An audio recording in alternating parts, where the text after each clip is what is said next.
Este é o SupraCast, o seu podcast de cardiologia do interior de São Paulo para todo mundo. Boa noite, boa tarde, bom dia a todos. É com muita honra que começamos esse episódio.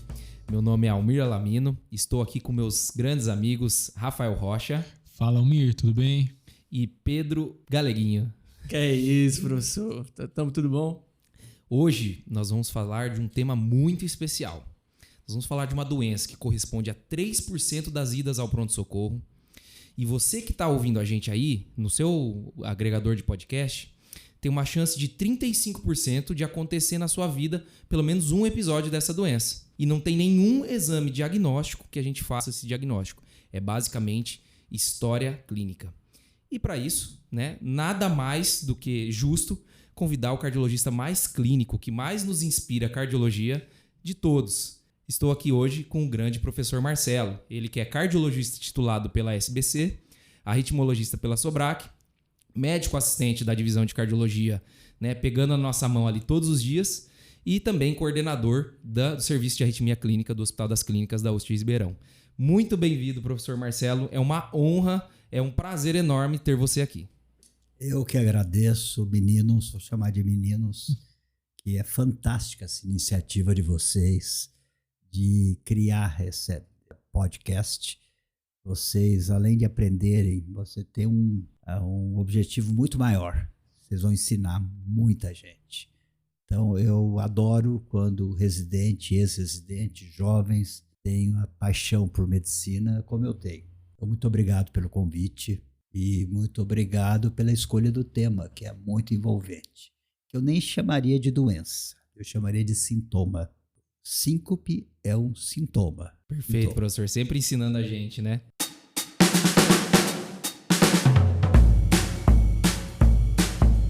Bom, e para começar o nosso podcast, nós vamos seguir a nossa tradição de lançar um desafio que vai ser evidenciado aí no final do episódio. Então, vou soltar o desafio para vocês aí. Vamos lá. Qual vírus está intimamente ligado a manifestações de síncope, seja na infecção aguda ou como sequela tardia? Essa é capciosa, Poxa, professor, esse tá difícil, hein? Essa não é fácil não, hein? Então, bora lá, bora pra prática, bora pro episódio. Então, começando o episódio, como síncope, como já foi bem justamente corrigido aí pelo professor Marcelo, como uma síndrome clínica. Então, professor, já vou aproveitando o senhor para definir o que é síncope. Explica pra gente. Vamos definir sim. Eu acho síncope uma situação comum, consultório e porta de hospital, em que é mais fácil na teoria do que na prática. A investigação, às vezes, é complicada. Mas o que é síncope? Síncope faz parte do capítulo da perda transitória da consciência. Então, eu tenho que abrir antes um leque. Perda transitória da consciência. A definição clássica é uma perda súbita, transitória da consciência, com perda do tônus postural, com recuperação completa e espontânea. Uma ou outra definição que vem mais recente se baseia no critério fisiopatológico. É a perda súbita transitória da consciência devido a um hipofluxo cerebral total. É a queda da pressão de perfusão cerebral, toda ela, independente da sua etiologia. E a primeira coisa que nós temos que saber, já que é um sintoma, é história, história, história. Se eu estiver confuso, repito a história. Primeira coisa, eu tenho que saber se houve perda transitória da consciência. Muitas vezes não tem perda da consciência. Tem queda do idoso, tem várias situações, principalmente no idoso, que ele esquece. Se houve perda transitória da consciência, vamos ver se é síncope. Então, você vai definir o que é síncope. Depois disso, nós vamos investigar a causa da síncope e a estratificação de risco. Tudo história. Perfeito, professor. Na síncope, a história clínica na amnese faz toda a diferença, né? Total. E esse é um detalhe muito importante na nossa prática clínica, né, professor? A gente diferenciar o que é síncope de outras causas de perda transitória da consciência que não fazem parte desse escopo, né? Ou sem perda transitória de Ou consciência. sem perda, né? Mas uma das causas de perda transitória da consciência é justamente um TCE, né? A gente tem que descartar do nosso paciente pela história clínica que o paciente não teve um TCE. E um dos diagnósticos diferenciais mais importantes ali que às vezes confunde, principalmente quando nós da equipe médica não testemunhamos a síncope, é realmente o diagnóstico entre crise convulsiva e síncope. Né? Isso. É uma coisa muito importante, talvez seja o diagnóstico diferencial mais difícil. Aqui também é uma perda transitória da consciência. Uhum. A síncope, ela é não traumática, colocou muito bem. Existe a concussão, o trauma craniano, você pode perder a consciência de forma transitória. Então é natural, não traumática. A crise convulsiva tem várias diferenças com a síncope verdadeira. Primeiro, não esquecer que existe uma síncope, se chama síncope convulsiva. Uhum. Geralmente se dá por uma sistolia muito grande, não brade. O indivíduo perde a consciência, depois de perder a consciência, ele tem movimentos tônico-clônicos. Talvez alguém que tenha já um substrato para ter isso aí. Isso, a coisa apavora muito. Todos nós já vimos isso aí acontecer. Diferente da convulsão, em que ela se junto com a perda da consciência. Existe um tipo de convulsão, que é a ausência, não perde o tônus postural. Por isso que na definição tem perda do tônus postural. Perde a consciência, mas continua de pé. E várias diferenças entre crise convulsiva e síncope. Falando de alguma das coisas que a gente pode diferenciar uma da outra situação, é justamente que o quadro de síncope normalmente tem sintomas prodrômicos, né, que a gente até vai comentar um pouquinho mais a fundo ao longo desse episódio, né? A questão da crise convulsiva normalmente pode ter alguns gatilhos específicos, apesar de ser mais raros, né, como gatilhos luminosos, estímulos para pacientes que têm fossensibilidade. E uma coisa que chama atenção é que tanto na síncope quanto na crise convulsiva, apesar de ser muito mais comum na crise convulsiva, pode haver liberação esfincteriana, né? Sim, pode haver liberação esfincteriana, que é mais comum na crise convulsiva, pode ter mordedura de língua nos dois, embora é mais comum na crise convulsiva. E interessante que eles distinguem a ponta da língua com a face lateral da língua. Na ponta pode ser com observações. A ponta pode ocorrer nos dois. E a mordedura de língua lateral fala mais a favor da crise convulsiva. Interessante isso, hein? Mas são relatos. Você examina a língua do paciente, professor? Depois? Não, você tem que perguntar se mordeu a língua. É a língua no exame físico. A convulsão, ela tem áurea. É diferente do pródromo, né? Perfeito. A maioria das síncopes tem pródromo, felizmente. A maioria das síncopes, felizmente, falam até em 70%, são reflexos. E essas reflexas, em geral, têm pródromos. Os mais diversos pródromos são manifestações autonômicas. A crise convulsiva não tem pródromos, tem áurea, geralmente são mais prolongadas e ela tem uma recuperação que não é completa, uma recuperação parcial. Tem dores musculares pelos abalos musculares, ela tem aquela situação de pós-ictal. Pós-ictal, né? Confunde. E o indivíduo é muito interessante que a síncope, a fisionomia da síncope reflexa é mais assustadora do que a fisionomia do indivíduo com crise convulsiva. A crise convulsiva às vezes fica um pouquinho cianótico, fica vermelho, mas a crise vasovagal, a crise reflexo, o paciente fica super pálido. Diferente da síndrome cardíaca, que não fica pálido. É verdade. Então, abala muito. Então, tem uma série de diferenças. E na teoria é fácil, mas na prática é difícil. E é até legal na prática, né, professor? Apesar das vezes a gente não conseguir testemunhar a síncope, a gente consegue ver o paciente nesse período pós-evento, né? E essas características que a gente comentou aqui, especialmente essas dores musculares, essa sonolência um pouco mais prolongada da convulsão, é algo que pode ajudar a gente aí nesse cenário. Uma coisa também super importante é a duração, né? Muitas vezes o pós-ictal ele é mais duradouro, né? É duradouro. O paciente fica às vezes minutos lá, apagado, tem esse despertar, como a gente discutiu, às vezes fica confuso, sendo que a síncope não, é duração de segundos, né? A síncope. Isso, e sempre pergunta se ele já teve isso no passado, né? Às vezes não é o primeiro episódio, às vezes ele já segue com alguém, ou então se já teve síncope. E se você já teve crises convulsivas, não esqueça da história ver o passado. Se você tiver uma síncope, um dos estudos, há mais de 14 anos atrás, é extremamente benigno. Está se repetindo, porque se fosse maligna, a coisa já tinha ido embora. Então, as síncopes reflexas, às vezes, ocorre na adolescência, no adulto jovem, depois vai ocorrer com 30, 40 anos. Isso é uma dica muito importante, ver o passado do paciente. E uma coisa super interessante, né, quando a gente está falando de síncope, é diferenciar os tipos de síncope, né? A gente já até iniciou um pouco a respeito disso, A gente pode dividir, como o senhor bem comentou, né, que graças a Deus a não cardiogênica é mais comum, porque de fato ela é mais benigna. Fazer uma divisão de não cardiogênica e cardiogênica. É dentro uma forma. É uma forma, né? Tem a forma às vezes dividida em 3. E dentro da não cardiogênica a gente pode ter 2 grupos, né? O grupo que é a reflexa, ou neuromediada, e o grupo da hipotensiva, né? Relacionado à hipotensão. A reflexa ou neuromediada vai ter alguns fatores que a gente vai correlacionar. Uma das clássicas é a vasovagal, aquele paciente que tem um estresse emocional bem importante, né? Tá com bastante dor. Aquele caso daqueles soldados que estão lá em posição de sentido no sol quente e vem ter a síncope, né? Muito comum no cateterismo também. Muito comum no cateterismo, Você né? vê que é um exame agressivo. Então, Tudo bem, eu prefiro dividir a síncope, porque senão forma cardiogênica e não cardiogênica. E tem muitos cardiopatas que têm síncope reflexa. Tem relatos que a maior parte das síncopes no cardiopata é reflexa. Tão frequente que é. É melhor dividir em 3. Reflexa, que eu chamo reflexa, o neuromediado. É a grande maioria, que é benigna. Tem várias subdivisões. A hipotensão ortostática, que é a segunda causa de síncope. Embora alguns falam que a segunda causa é cardíaca. Cardíaca é 5 a 7%, se não me engano. graças a Deus, A né? hipotensão ortostática é muito comum no cardiopata. É um indivíduo idoso, mega medicado, com drogas, sabe? Todas as drogas que a gente usa em cardiologia são hipotensoras, né? Os diuréticos, os vasodilatadores, os beta-bloqueadores, não deixa a frequência subir. Então, e é o mais fácil, talvez, de fazer, porque, em geral, não dá síncope.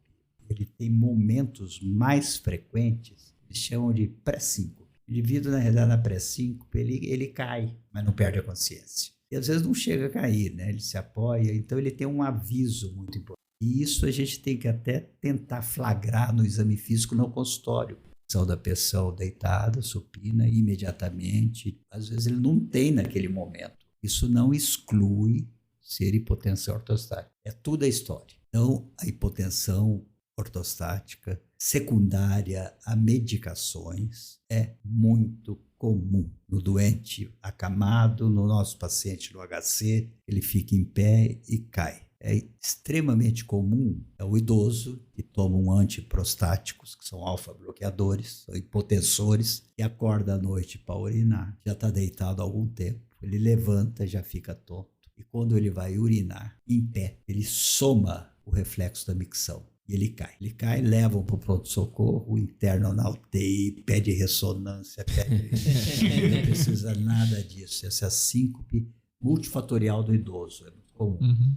A hipotensão ortostática, mais uma situacional, que é a micção de um prostático. Então, o idoso deveria sempre urinar sentado. Quando a gente fala de hipotensão ortostática, tem um corte, né? Tem um número pra gente falar isso. É a queda da pressão sistólica em 20 milímetros de mercúrio e da diastólica em 10. E como o professor bem comentou, muitas vezes não reprodutiva ao exame físico, né? Não precisa ter sintoma. Sim. Interessante. A gente pode tentar procurar se existe isso ou não. O ideal é no tilt, porque tem o ortostatismo ativo, né? Eu tenho o passivo, né? Que eu sempre procuro isso. Professor, então já pegando esse gancho, né? Eu acho que a gente vai entrar no tilt test, mas na nossa realidade a gente não tem tilt test para todo mundo, né? Tem, então, como que você faz isso no consultório? Ok, o paciente ele relata para você uma queixa de síncope, você suspeita de uma hipotensão ortostática. Você afere a pressão logo após colocar ele em pé, com 3 minutos, 5 minutos, 1 minuto, como é que é isso? Primeiro, eu não afiro a pressão, eu tenho um hábito de fazer isso aqui. Eu tenho uma sala de consulta e eu faço a história sentado na minha frente, depois ele vai para a sala de exame, é um hábito meu. E aí eu peso o doente, quem pesa é o secretário, vê a cintura abdominal, ele senta e eu vou escutar, dar o primeiro exame físico, olhar, eu deito o paciente, então, às vezes repito a história um pouquinho ali, depois eu vou para a minha sala.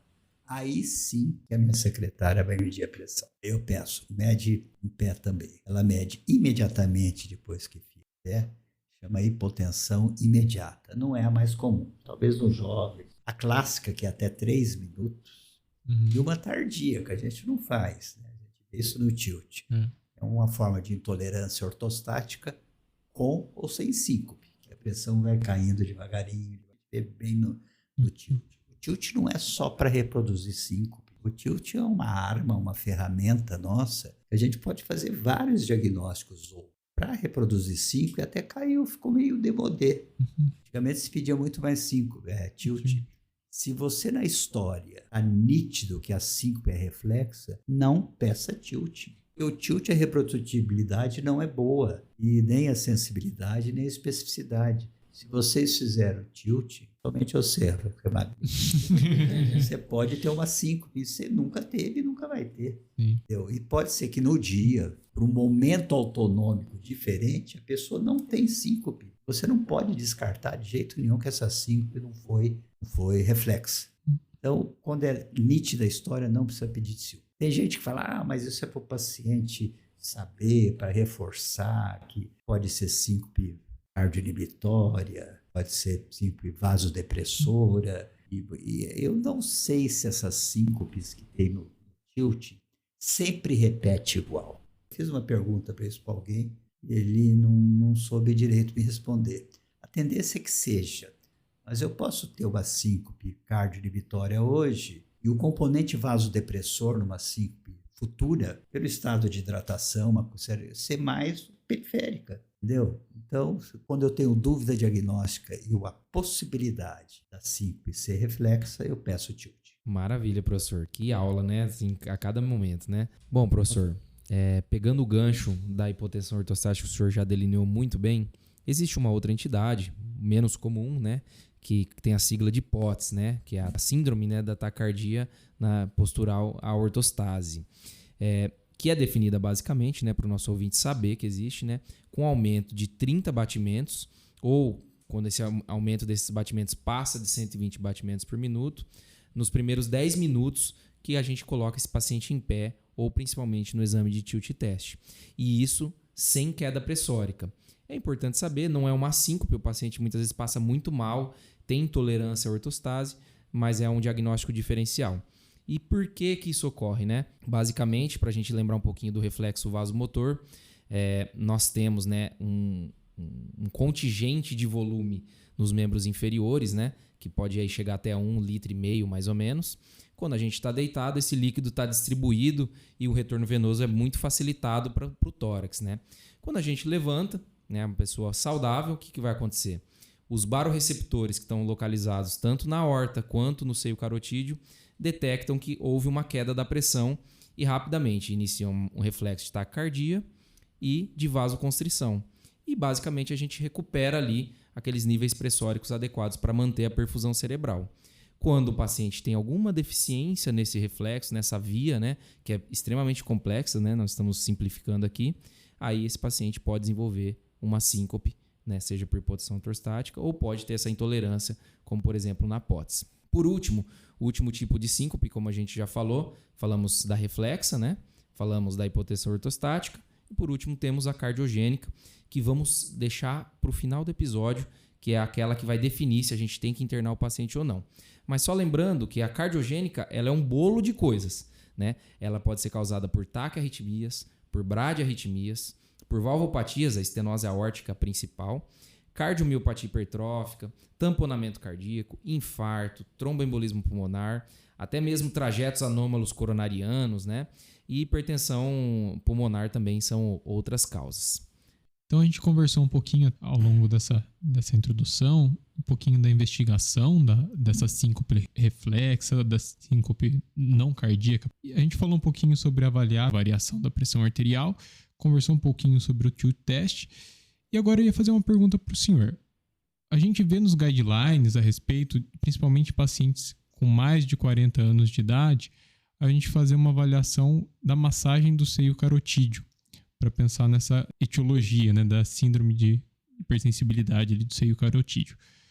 Como o senhor faz na prática? É o seguinte, essa é uma particularidade do idoso. Mas esse geralmente é bem idoso até. Ele tem uma hipersensibilidade do seio carotídeo com sintoma.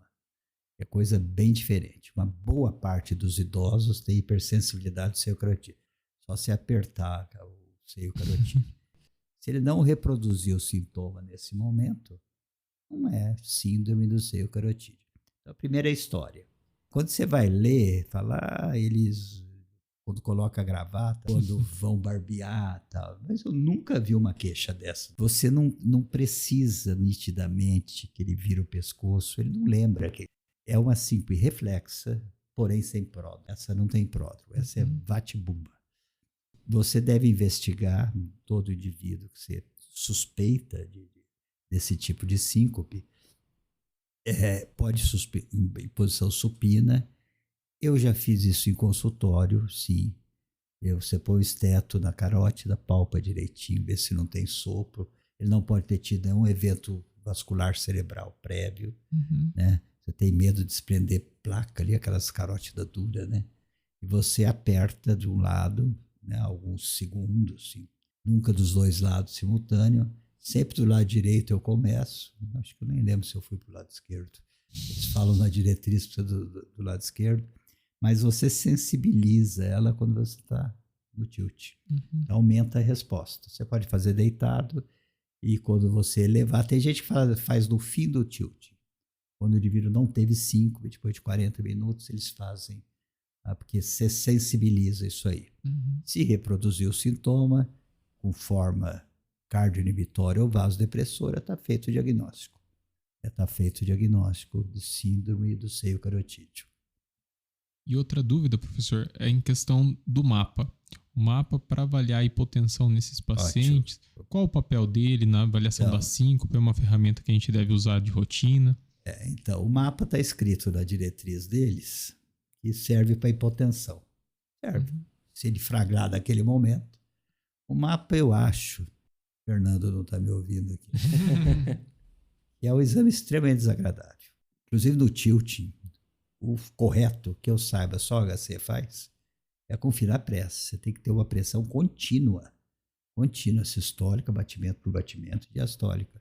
Por isso, dá muito erro, né? Só para quem não sabe o que é FinaPres, né, professor, que está ouvindo o episódio, né, FinaPres é um método de avaliação da pressão não invasivo, no qual é utilizado, né, um sensor que fica na ponta do dedo, e ele tem uma acurácia semelhante a uma pressão medida no esfigmomanômetro, né? Ótimo. Só para todo mundo entender, ele não precisa ficar insuflando o manguito, desinsuflando, para não causar qualquer tipo de contaminação do exame, né?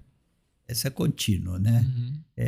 Parece que já existe, pelo menos projetos, se não me engano, no Japão, de um mapa com pressão contínua. Isso seria o ideal. Você fazer um Holter junto com a medida da PA, você sabe se uma arritmia, TAC ou BRAD, tem repercussão hemodinâmica. Se cai o débito, né? Se cai a pressão, né? Então, mas esse seria o ideal. Então, a massagem do seio carotídeo, o mapa, melhor dizendo, é um exame que pode ser usado, mas eu uso para disfunção autonômica muito, para ver se tem momentos de hipotensão durante o dia enquanto está em pé. E à noite está hipertenso, né? Mas para hipotensão postural, eu acho que é muito difícil, tem que coincidir aquele momento. Perfeito. Professor, e assim, tem um exame que acaba que ele é meio mítico quando está avaliando de síncope, vários pronto-socorros acabam solicitando além do eletro, que é o ultrassom de carótidas, né? O Doppler de carótidas. Qual a sua opinião a respeito dele? Você acha que ele tem ainda algum papel? Não tem sentido nenhum na investigação da síncope. Perfeito. Você sabe o que mantém a pessoa em vigília?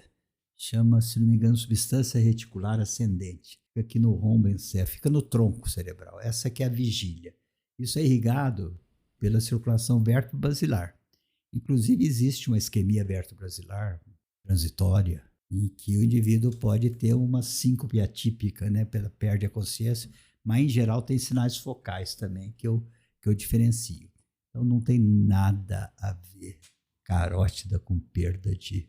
É óbvio que durante a hipotensão você tem uma perda de perfusão cerebral global. A carótida também é acometida. Mas a vigília é mantido pela circulação posterior.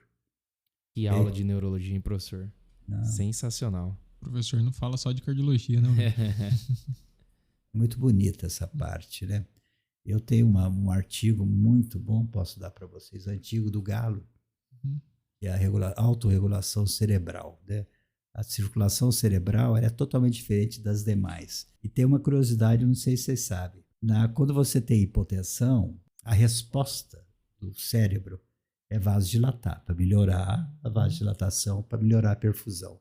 Na síncope reflexa, ela vasocontrai, é o oposto. E isso pode explicar, antes de cair a pressão, isso pode explicar o pródromo que o indivíduo tem. Muito legal. Sensacional. Entendeu? Por Muito vasoconstricção, até pior. Então, a síncope vasovagal, nesse sentido, é pior. É que o cara não tem doença cardíaca, jovem. Além de cair a pressão, o vaso fecha.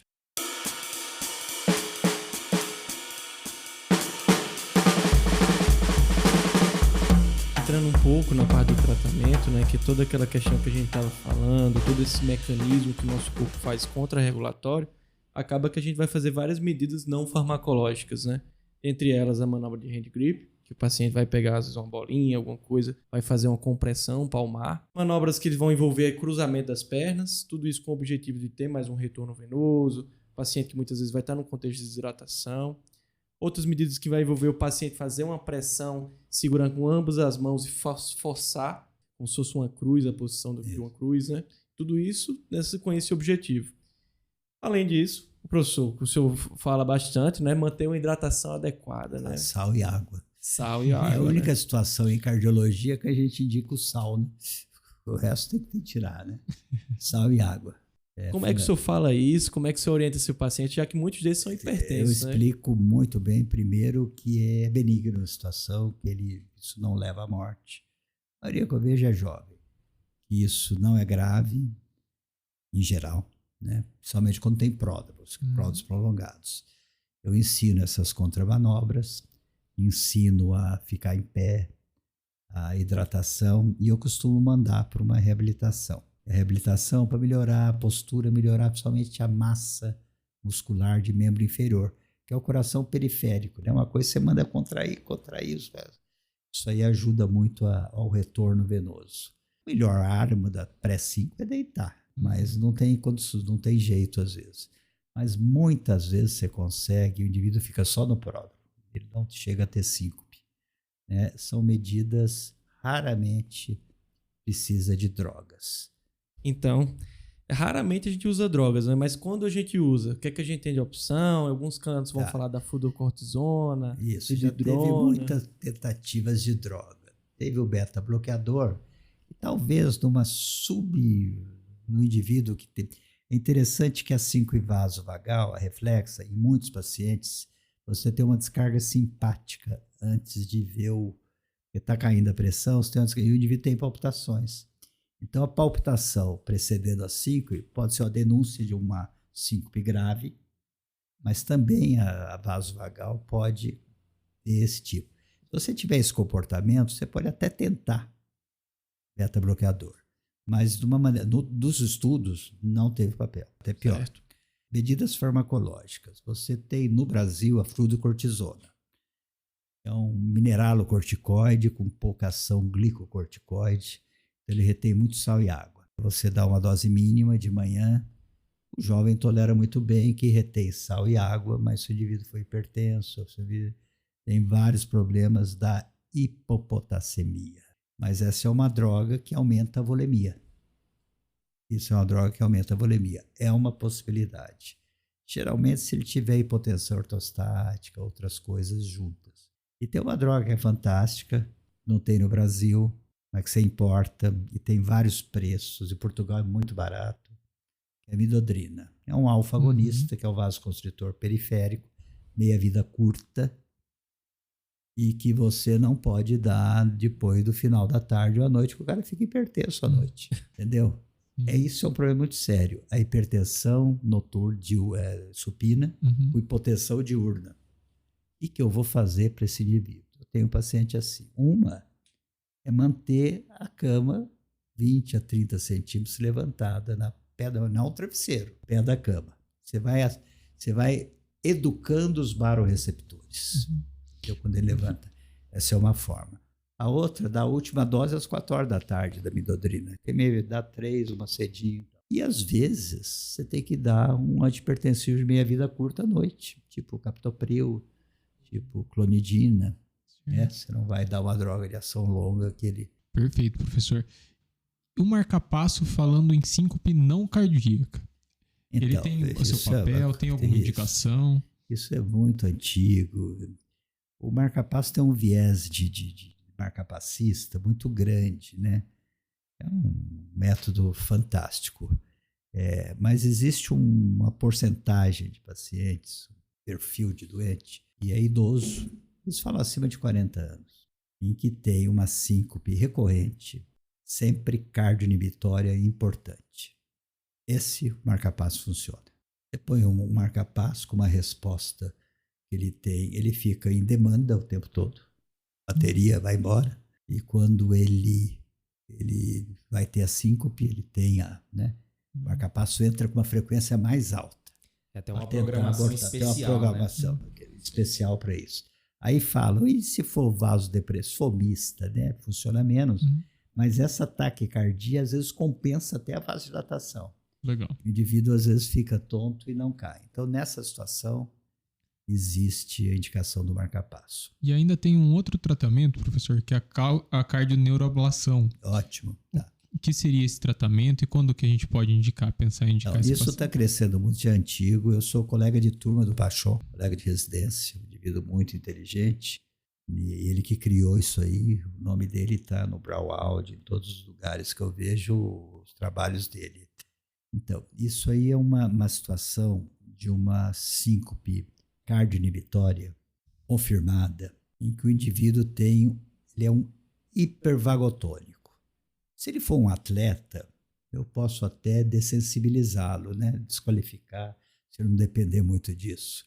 Às vezes melhora a frequência cardíaca. Mas o Pachon fez um método interessante para ver se essa bradicardia é vagotônica. Vai fazer atropina, é um parasimpatolítico. Faz atropina e vê se a frequência sobe. A bradicardia sobe. Então, de fato, é o vago que está responsável. E outro, ele tem uma estimulação aqui que ele faz durante o procedimento que dá uma resposta vagal até horrível. Fica 8 segundos em assistolia. Confirmou ele por catéter. Eu conversei muito com ele na última sessão, ficamos 1 hora conversando. Ele vai e queima vários sítios dos átrios, de esquerdo e direito, principalmente perto das veias pulmonares. Já sabe, são locais que está o segundo neurônio do vago.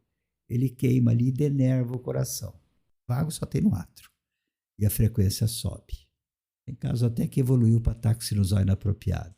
E o indivíduo não tem mais 5. Tem reinervação, neste caso, e é um exame hoje que está tendo um estudo grandes, que antes ele não reproduzia, os ossos não reproduziam e tal. Ele me disse, inclusive, a ablação de FA, como ele isola as veias pulmonares, ele está fazendo uma cardioneuroablação também. Interessante. Bom, retomando então para acertar aqui para o ouvinte. Então a primeira coisa, como o professor Marcelo cansou de falar, é se concentrar na história clínica. Se possível, perguntar para uma testemunha dessa síncope. Não adianta só você colher do doente, que muitas vezes ele não vai nem lembrar. Se for o caso, a diretriz da ESC até fala, liga para uma pessoa que estava lá. Segunda coisa é examinar, buscar sinais de alguma cardiopatia, né? Incluindo também o exame da hipotensão ortostática, de levantar esse doente e medir a pressão com 0, 1, 3 minutos. E, por último, para fechar a tríade, um eletrocardiograma é mandatório nesses casos. Síncope é igual a eletrocardiograma, ok? E a depender dos achados, aí sim a gente vai pedir outros exames, fazer massagem seio carotídeo, fazer eco, etc. Bom, primeira coisa, definir se é síncope ou não, que o Rafa já explicou muito bem as diferenças. Sendo síncope, se for aquela síncope não cardiogênica, ou então reflexa ou hipotensão postural, ok, já sabemos como tratar, falamos agora disso. Mas se não for, se for uma síncope com suspeita de síncope cardiogênica, aí nós devemos nos preocupar. Lembrando que a síncope cardiogênica, a síncope cardíaca, ela tem uma mortalidade de 30% em um ano. Então, o paciente que teve uma síncope cardíaca, de fato, morre muito mais do que a população em geral.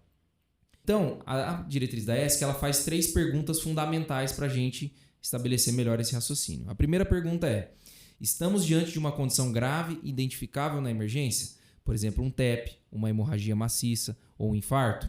Esses casos, geralmente a gente vai conseguir chegar neles com facilidade, vamos seguir o algoritmo deles.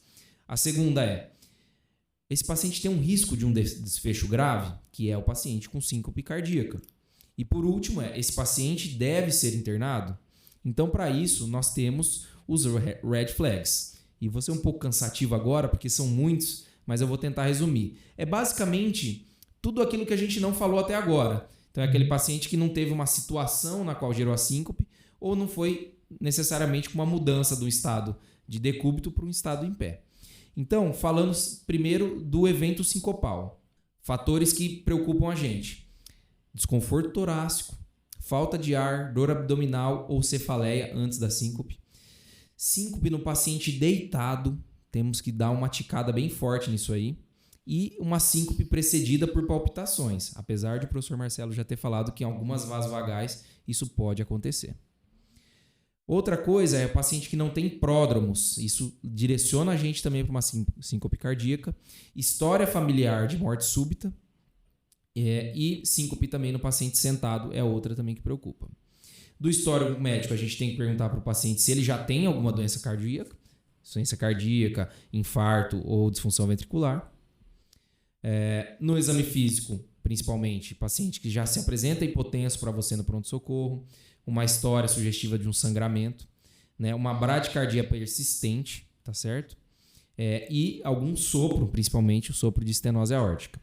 E por último, o eletrocardiograma, que esse aqui, meu amigo, quase qualquer alteração vai chamar atenção para a gente. Mas eu vou citar algumas mais importantes. Primeiro, os bloqueios atroventriculares, principalmente partindo do MOBITS 2 e o avançado, né? O bloqueio AV total.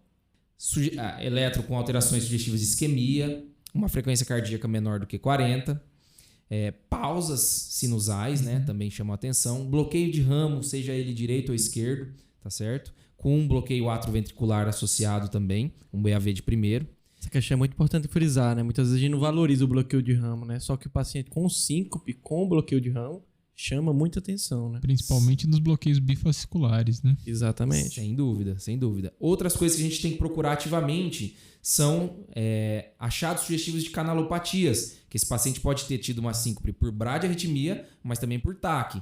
Então vamos procurar padrão de Brugada, vamos procurar alteração sugestiva de displasia ritmogênica do VD, vamos medir de fato e colocar na fórmula de Basel o intervalo QT, que é fundamental no paciente com síncope. Feito isso, ok, professor, estamos com um paciente que tem uma suspeita de síncope cardíaca. Próximo passo, como que você investiga esses pacientes? Eu vou resumir isso aí melhor. É o seguinte, existem vários scores para definir se o paciente tem síncope cardíaca ou não. Isso é mandatório. Talvez seja a parte mais importante do interrogatório de síncope, porque a síncope pode expressar uma situação benigna, na grande maioria, ou pode ser uma morte súbita que não deu certo, né? Então a chance de morte súbita é muito grande. Olha só, o mesmo sintoma pode expressar situações totalmente distintas. Dos scores, eles viram que é muito melhor você fazer uma análise pessoal, tete a tete com o doente, em vez de decorar o score. Primeira coisa, a idade. A idade é um fator mas não isoladamente, a idade é mais um fator de risco. Uns falam acima de 65 anos, até acima de 40 falam. Então a idade já é um peso. Então eu tenho que saber se eu vou internar um indivíduo ou não. Porque eu acho que existe um pecado de exagero na síncope, mais do que por falta. Eles internam pacientes que não precisam ser internados. Põe na UTI, faz exames totalmente desnecessários. E talvez com uma baixa anamnese, né? Pouca anamnese. Então, quando internar um doente, primeiro, idade é um fator que isoladamente precisa de outro. É cardiopata? Tem cardiopatia? É outra coisa. Principalmente se tiver isquêmica e não aguda, né? Mas se tiver disfunção ventricular. Uhum. Terceiro, tem alteração eletrocardiográfica? Porque a alteração eletrocardiográfica advém da cardiopatia estrutural, mas pode ser uma doença elétrica primária, uma canalopatia, uma pré-estação. Agora, muito raramente, um ataque supra da síncope. Terceiro, sem pródromo ou com pródromo muito curto, fala a favor de síncope cardíaca. Trauma, que está relacionado ao sem pródromo, e não dá tempo da pessoa ser ancorada. Paciente durante o esforço, não imediatamente após o esforço. Essa é outra coisa perigosa, tem que investigar. E uma pior ainda, deitado em posição supina. Isso também tem que ser investigado. Então, essas são as situações que eu lembrei. Diante disso, você interna o paciente para investigar melhor. Agora, os outros exames que você faz é para descobrir a cardiopatia, não a causa de si. Tem sopro, tem alteração de eletro, vou fazer eco, vou fazer vários exames. E hoje nós temos uma arma que a gente usa muito. Quais são as ferramentas que nós usamos? A gente usa o Holter. Um Holter internado, que eu já acho meio meia boca, né? Ele está deitado, está numa situação que não reproduz a vida dele. Mas o Holter, numa situação de gravidade, você vai ter que expor o indivíduo a ter outra síncope, que é muito rara ter, 2%. Sensibilidade do Holter em 24 horas de detectar uma síncope. E se tiver, pode ser uma morte súbita.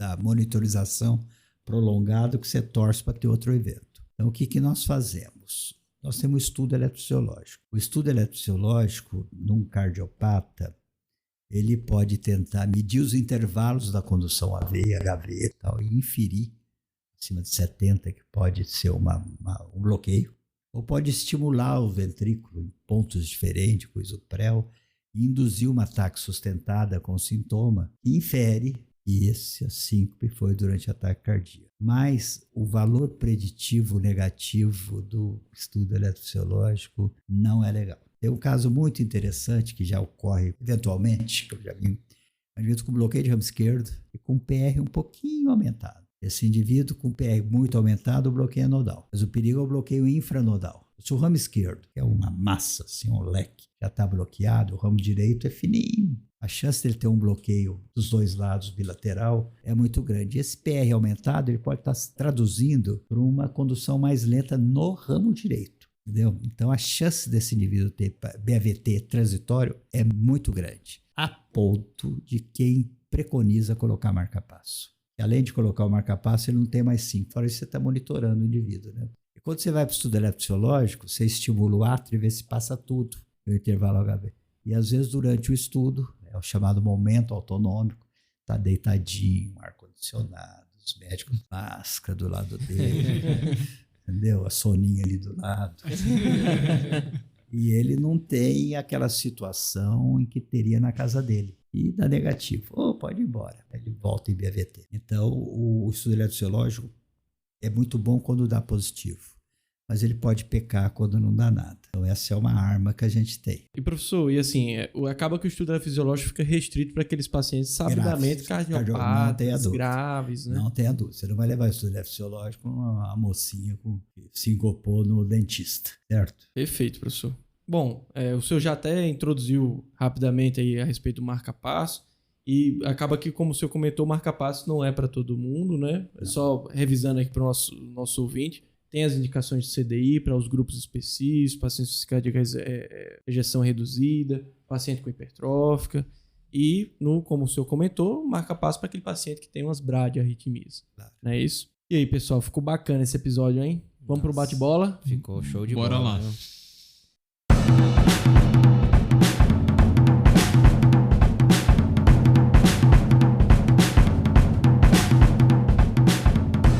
Bom, então vamos agora para o quadro final, que é o nosso bate-bola. E vou começar com o professor Marcelo. Definição de síncope, professor Marcelo. Perda transitória da consciência, com perda do tônus postural, com recuperação espontânea e completa. Pedro, tipos de síncope. Bom, síncope pode dividir de várias formas. Pode dividir em duas formas, cardíaco ou não cardíaco, mas tem a definição que o professor Marcelo trouxe, que ela é mais interessante. Quando ela não é a neuromediada, ou reflexa, a relacionada à hipotensão e à cardíaca. Beleza. Tratamento inicial da síncope reflexa, Rafa. Almir, principalmente orientação do paciente e as medidas não farmacológicas. As manobras que a gente discorreu aqui ao longo do episódio, hidratação adequada, um consumo de sal adequado e para casos reservados aquelas medicações que a gente comentou no episódio. Síncope de alto risco. Quais são os principais fatores que a gente tem que valorizar, professor Marcelo? Então, presença de cardiopatia, alteração eletrocardiográfica, a idade, que é um peso morno, síncope sem pródromo, síncope com trauma, síncope em decúbito e síncope durante o esforço. Nossa, difícil resumir, mas você mandou muito bem. Exames iniciais para uma síncope cardíaca, Pedrão. Exames iniciais. principalmente eletrocardiograma, tá certo? Sempre. Não pode faltar. E aí a gente vai partindo para os outros específicos. Está suspeitando uma cardiopatia estrutural, um ecocardiograma, um Holter, lá sabendo das limitações como o professor Marcelo comentou. Estudo eletrofisiológico para quem pode, não é para todo mundo, tá certo? Principalmente esse. Quando internar o paciente, Rafa? Principalmente naqueles pacientes com sinais de alto risco, né? Que a gente tem que se atentar um pouco a mais. Perfeito. Pessoal, muito legal. Foi fantástico o episódio. Antes de finalizar, eu vou trazer agora o desafio, né? Lembrando, o desafio, então, era qual vírus que está intimamente relacionado com síncope, seja na fase aguda ou depois na fase tardia. Alguém quer dar o palpite? Cara, não sei não. Talvez foi uma manifestação neurológica, o herpes vírus. Não. Covidão, Covid. pessoal. A resposta é Poxa. Covid. Covid. O Covid, ele está extremamente relacionado, né? Tanto na fase aguda, por aí um pouco mais raro, mas com acometimento do sistema nervoso central. Covid longo. Mais no tardio, exatamente, professor. Autonomia, tem. Desautonomia pura, dando POTS, dando POTS, hipotensão principalmente, postural, né? e uma série de outras manifestações. Bom, queria agradecer muito ao professor Marcelo, mas antes disso, né, agradecer aos nossos ouvintes, né? Atingimos mais de 1.300 reproduções no Spotify. Temos novos ouvintes de outros países, da Argentina e da Itália, né? Muitas graças, hermanos. E queria agradecer imensamente. Professor Marcelo, você inspira todos nós. Hoje nós estamos todos os membros do SupraCast aqui, apesar de só em 3 gravando, porque a gente tem, assim, uma admiração extrema pelo senhor, por tudo que o senhor nos ensina, por toda a postura do senhor. Tudo foi maravilhoso o episódio. Muito obrigado mesmo por apoiar o nosso SupraCast, que a gente sabe que o senhor apoia desde o início, e por estar aqui hoje e vai vir muitas outras vezes. Eu que agradeço, Almir, e fique sabendo que eu aprendo muito com vocês também. No hospital universitário, existe uma troca. Uma troca. Eu aprendo todo dia, faz 40 anos que eu estou lá. Então é muito importante. Parabéns pela essa iniciativa de vocês. Vocês vão longe, vocês já foram longe. Muito obrigado, professor, pela presença. É uma honra, como o Almir falou, ter o senhor aqui com a gente. Você é uma figura lendária dentro do HC, professor. É isso aí, pessoal. Muito obrigado. Siga a gente no @SupraCast Cardiologia. Mande seu supra e marca a gente no Instagram. Mande seu supra. E é isso aí, pessoal. Um grande abraço. Valeu, pessoal. Tchau. Obrigado.